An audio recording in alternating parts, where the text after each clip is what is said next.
Hello judicial service aspirants, judicial dream की concept class में आपका वेलकम है। आज हम सीपीसी पढ़ेंगे। इसमें हम कंस्ट्रक्टिव रेस जुडिकाटा का टॉपिक डिस्कस करेंगे। तो चलिए लेक्चर की शुरुआत करते हैं। लास्ट लेक्चर हमने एंड किया था दो क्वेश्चंस के साथ। पहला कि इन केस एक सूट का डिसीजन आता है, उसके अगेंस्ट दो अपील्स फाइल करती है एक पार्टी। पहली अपील डिसमिस हो जाती है टेक्निकल ग्राउंड्स पर, तो क्या जो सेकेंड अपील है उस पर पहली appeal as res judicata operate करेगी? इसका आंसर हमने शिवदान सिंह वर्सेस दरियाव कन्वर के केस में डिस्कस किया था। उसकी मॉडल आंसर वीडियो आप देख सकते हैं।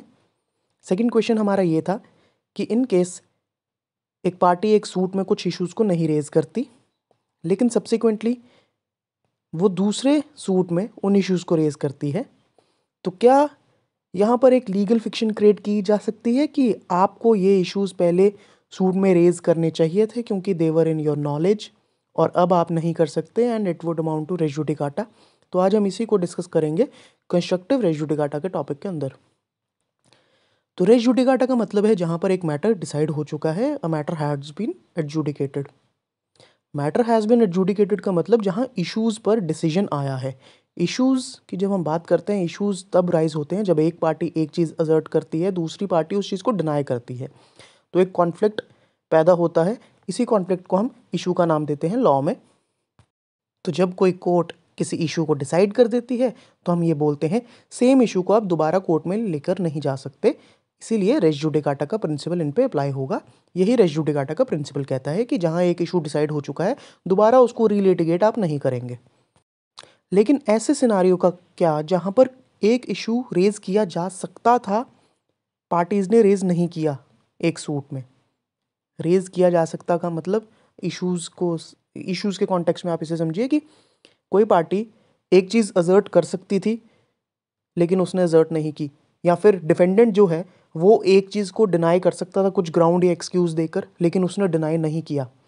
तो इसीलिए हम कह रहे हैं एक इशू रेज किया जा सकता था लेकिन पार्टीज ने नहीं किया। तो क्या ऐसे केस में सब्सिक्वेंट सूट फाइल करते हुए उस इशू को रेज किया जा सकता है किसी भी पार्टी के द्वारा, चाहे वो डिफेंडेंट हो या प्लेंटिफ हो? अगर हम बोले हाँ किया जाना चाहिए, किया जा सकता है, उन्हें अलाउ कर देना चाहिए कि यार दोबारा, सिंस वो फर्स्ट टाइम वो इशू रेज नहीं कर पाए या नहीं किया, उन्होंने डेलिबरेटली नहीं किया, लेकिन उनका हक बनता है एक बार फिर से उनको सूट फाइल करके उस चीज़ को लिटिगेट करने दो। तो ऐसे जो रेस जुडिकाटा का जो बेसिक प्रिंसिपल है, जो ऑब्जेक्टिव है, वो ही डिफीट हो जाएगा।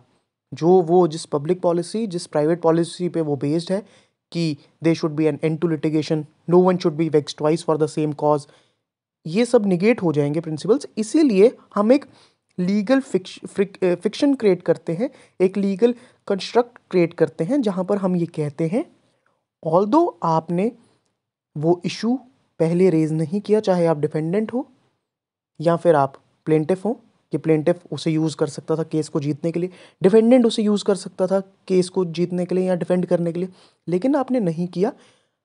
बट वो फैक्ट, वो इशू आपके नॉलेज में पहले से था, आप उसे रेज कर सकते थे, आपने डेलिबरेटली नहीं किया। या फिर हम प्रिज्यूम करेंगे एक ऑर्डिनरी पर्सन, एक रीजनेबल पर्सन की नॉलेज में वो फैक्ट, वो इशू हमेशा से नॉलेज में होगा, तो हम आपको ये अलाउ नहीं करेंगे सब्सिक्वेंट सूट में, क्योंकि हम ये प्रिज्यूम करेंगे आपके नॉलेज में वो था और आपको रेज करना चाहिए था और आपने रेज किया है। हम ये मानेंगे, एक लीगल फिक्शन क्रिएट करेंगे कि आपने रेज किया है और उस इशू पर भी कोर्ट ने डिसीजन दिया है, जबकि असल में आपने वो रेज नहीं किया लेकिन आपको करना चाहिए था। तो इसलिए हम ये मानेंगे आपने वो रेज किया है और उस पर्टिकुलर इशू पे भी कोर्ट ने डिसीजन दिया है, अब आप उसको दोबारा रीलिटिगेट नहीं कर सकते। हम ये प्रिज्यूम क्यों कर रहे हैं कि आपने वो इशू रेज किया है और कोर्ट ने डिसीजन दिया है? क्योंकि सेक्शन 11 के लिए बड़ा ज़रूरी है कि कोर्ट का उस इशू पे डिसीजन आया होना चाहिए। तो हम खाली इतना नहीं प्रिज्यूम करेंगे कि आपकी नॉलेज में था, हम ये भी प्रिज्यूम करेंगे कि आपने वो रेज किया इशू और कोर्ट ने डिसीजन भी दिया, तभी सेक्शन 11 की जो कंडीशंस है वो फुलफिल होती हैं कि फर्स्ट कोर्ट ने उस इशू को डिसाइड किया है। तो हम ये तीनों चीज़ें प्रिज्यूम करेंगे और इसीलिए हम आपको दोबारा सेम इशू जो कि आप रेज कर सकते थे, आपकी नॉलेज में था, आपने नहीं किया, हम उस सेम इशू को आपको दोबारा अगले किसी सूट में रीलिटिगेट करने नहीं देंगे। ये है कंस्ट्रक्टिव रेस जुडिकाटा, एक लीगल फिक्शन वाला रेस जुडिकाटा। और इसी लीगल फिक्शन को स्टैट्यूटरी रिकॉग्निशन देता है आपका एक्सप्लेनेशन 4 सेक्शन 11 की, जो कंस्ट्रक्टिव रेस जुडिकाटा की बात करता है। कंस्ट्रक्टिव रेस जुडिकाटा को समझने के लिए जो बेस्ट एग्जांपल आपके पास है वो, अगर आप facts of Nawab Hussain versus state of UP को ही पढ़ेंगे, आपको बहुत अच्छे से कंस्ट्रक्टिव रेस जुडिकाटा का टॉपिक समझ आ जाएगा। इस केस में क्या हुआ, एक मिस्टर एक्स ने कोर्ट में सूट फाइल किया कि जो मेरी डिसमिसल फ्रॉम द जॉब है वहाँ पर ड्यू प्रोसीजर कंप्लाई नहीं किया।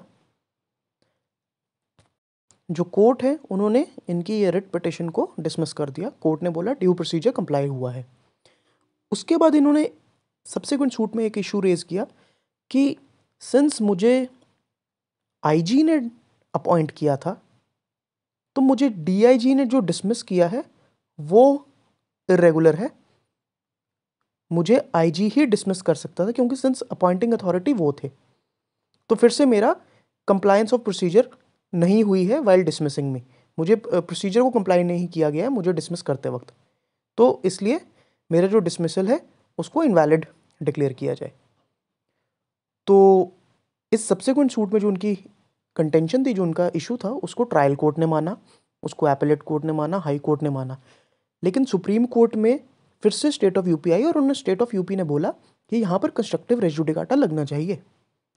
तो सुप्रीम कोर्ट ने बोला जी बिल्कुल सही बात है, कंस्ट्रक्टिव रेस जुडिकाटा लगनी चाहिए। पहली बार जब आपने बोला था कि ड्यू कंप्लायंस नहीं हुई है मुझे रिमूव करते वक्त, तब आप ये बता सकते थे, क्योंकि पहली बार उन्होंने ये बोला ड्यू कंप्लायंस नहीं हुई है क्योंकि मुझे सफाई देने का मौका नहीं मिला, इसलिए ड्यू कंप्लायंस नहीं हुई है। सेकेंड टाइम वो बोल रहे हैं ड्यू कंप्लायंस क्यों नहीं हुई है, क्योंकि आईजी अपॉइंटिंग अथॉरिटी थी तो आईजी ही रिमूवल अथॉरिटी भी होनी चाहिए, डिसमिसल अथॉरिटी भी आईजी होना चाहिए, डीआईजी ने मुझे कैसे डिसमिस कर दिया। तो ये जो नॉन कंप्लायंस वाला ये वाला फैक्टर था, ये भी आपकी नॉलेज में पहले था, आप रेज कर सकते थे पहले सूट में। तो सुप्रीम कोर्ट ने बोला हम ये मानेंगे कि आपने ये आपकी नॉलेज में था, आपने ये रेज किया है और कोर्ट ने इसको कंसिडर करते हुए भी आपके डिसमिसल को वैलिड माना है। तो इसलिए सब्सिक्वेंट सूट में ये इशू दोबारा रेज नहीं हो सकता क्योंकि ये इशू पहले ही एक बार एडजज हो चुका है, इसलिए आपका डिसमिसल वैलिड है, कंस्ट्रक्टिव रेस जुडिकाटा आपके केस में लगेगा। तो ये थी सारी डिस्कशन कंस्ट्रक्टिव रेस जुडिकाटा के टॉपिक पर। आपको इस टॉपिक पर आज मॉडल आंसर की पीडीएफ और एमसीक्यू की पीडीएफ हमारे व्हाट्सएप ग्रुप टेलीग्राम चैनल पर मिलेगी। आप हमें फेसबुक और इंस्टाग्राम पर भी फॉलो कर सकते हैं।